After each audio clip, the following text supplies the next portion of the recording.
favorite question. Should we pierce the ears? Will it hurt? Will it heal faster? Now, let's separate tradition from science, calmly and clearly. Ear piercing is mostly cultural. Medically, it isn't necessary in newborns, and the main risk is infection.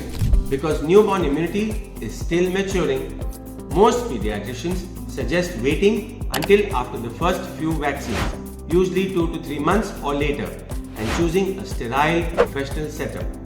Myth versus fact: earlier is less painful. Fact: babies feel pain at any age. The difference is expression, not sensation.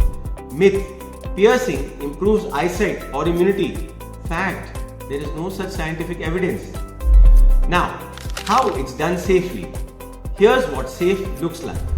Setting should be in a clinic or by a medical professional along with a clean, controlled environment. Equipment: sterile, single, use hollow needles, they are preferred. Avoid guns, they actually crush tissues and are harder to sterilize. Steps: clean the area with an antiseptic, mark the center of the soft earlobe, quick needle pass, insert gold or medical grade stainless steel studs and clean again.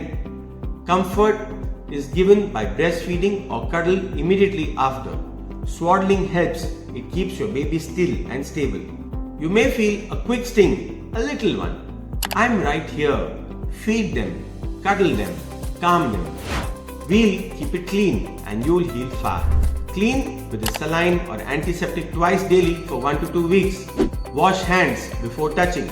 Gently rotate once daily so skin doesn't stick. Keep the original stud for 6 weeks before changing. Stick to gold or medical grade stainless steel only. What are the don'ts?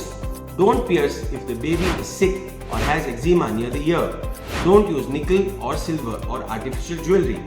Never use street side reuse tools or piercing guns for infants. Red flags. Call your doctor if you see a spreading redness or warmth or swelling or pus or fever or the child constantly pulling the ear. Remember, it's a cultural choice. Do it later, do it sterile and care for it well.